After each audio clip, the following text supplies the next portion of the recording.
So, Peter, thank you very much for joining us. I'd like to Thanks for start having me. by understanding, what does Basido do? Yeah, so it's content moderation. So we have algorithms towards text. They also have image, and then we also have a sort of fraud teams or customer service teams as well.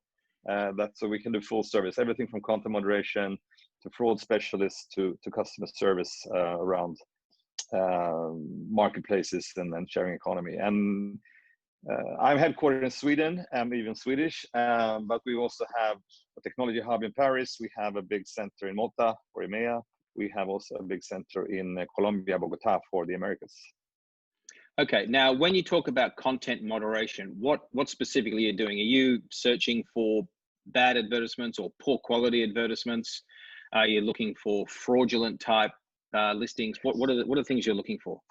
Yeah, so basically what we are doing is securing a fantastic user experience. And that goes for everything from errors or images that are poor quality or human mistakes are done. So making sure that it's quality. And then of course we look at fraudulent or abusive behavior and make sure that the site has a great user experience and there's no fraud or no abusive behavior whatsoever. And that's what our technology and our people are experts in doing.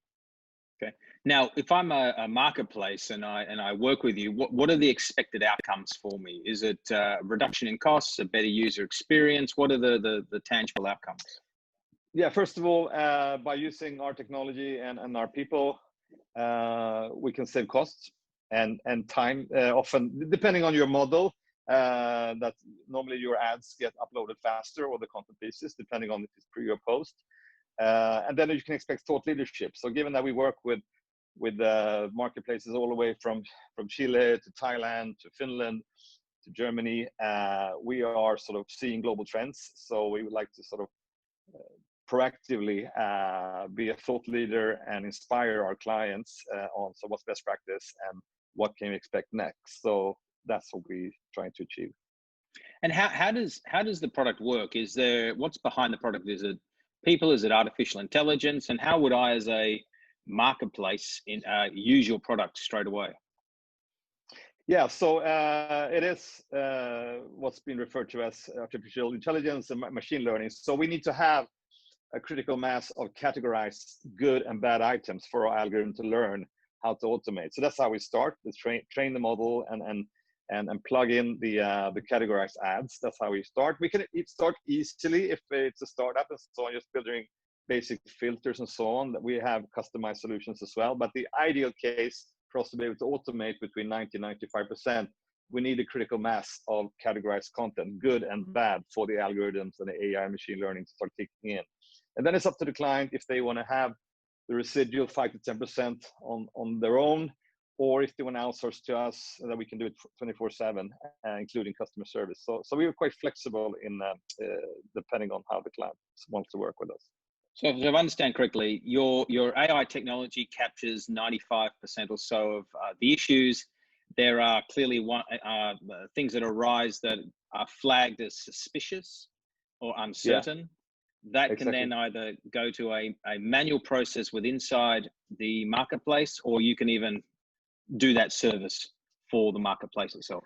Exactly. And every time you catch those 5% and you learn, no, this is actually a proper ad, it was just a mistake, or this is actually a new way of expressing this, we put it back into algorithm, the algorithm learns, and it will pick up a notch in automation level. So it's an important loop there to learn the algorithm and the AI machine learning to make it even smarter.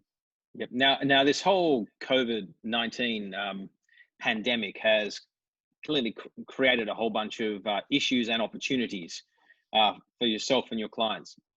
First of all, what have been the major challenges that your clients have seen over the last sort of 3 to 4 months? And then what are the opportunities that have been created?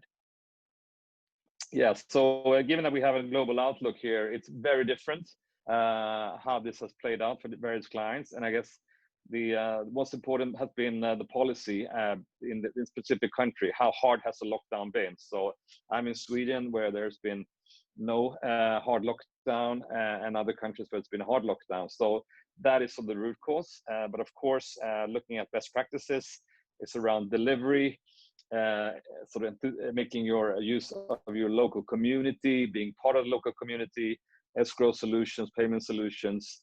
So it's very different. But overall, the impact for many of our clients and ourselves is the fact that we all have to work from home. In Sweden, we don't. I'm in the office, been all the time. But that's been a challenge for many of our clients. We ourselves are pretty proud of the fact that we are working all from home. All our agents, all our data scientists and researchers are from home, and it works really well, and we can work 24/7 to serve our clients. So it's very different, but overall we see now in where we are now in May, June, that the volumes are coming back in the countries where we saw hard lockdown. And looking at former crisis, given that we've been in this business for 20 years, we see that marketplaces, all things equal, normally benefit after economic downturns or crises. And we know, for example, looking at China post-corona, that car sales is up, and that behavior is that people are sort of buying cars, used cars or new cars, to avoid sort of public transportation before there's vaccine or treatment. So we think that most marketplaces have an opportunity to come back now during the summer, or even benefit if they're doing the right things. But it's about being part of the local community, securing social distancing with delivery services, payment solutions. So you need to be innovative, and you need to sort of tune into your particular market and what's the situation there. So we see winners and we see some who are struggling. Now then, the last sort of question goes to my mind is, what is the next wave of innovation that's in your industry, in the content moderation industry? Yeah, so given that we are having so many different clients with different angles, if you summarize and zoom out, what's happening, what we're seeing, it can be summarized into one word: is video. And you can see also that if you zoom out even broader into what's happening in when it comes to gaming industry and what comes into e-commerce. So marketplaces, many have benefited from user behavior, consumer behavior now being fast forward maybe 2 to 3 years because of the corona. People are more going into digital consumer logic. And to replicate what's happening in the real world is really the emotional aspect of buying something, the experience, or meeting someone. And many marketplaces do this well, are trying to replicate that by adding video with sound, with images, or with an augmented reality with nice text and things. And that can be used like video fires or rather smart video solutions. So we see video coming strong. We also saw a lot of innovation is happening right now. Is happening from Asia. So before we used to look at some other countries for innovation. Now innovation is happening all over the place, and we think a lot of progressive new initiatives are from Asian companies, not only Chinese, but also South Korea and so on and so forth. So it's quite exciting, but video, I would say, it's a strong theme, and that triggers also, of course, challenges when it comes to content moderation, and the cost attached to that as well is more demanding in many aspects. But video is a strong trend. Okay, Peter, thank you very much. It sounds like you're at the leading edge, sometimes bleeding edge, of technology development, and it's clear that with the innovations that are coming along and the greater use of video, that you are going to be very, very busy for the next few years. So thank you very much for chatting. So yes, yeah, it's exciting times. Thank you, despite the challenges we're seeing. Okay. Thank you. Thank you, for having Peter. me.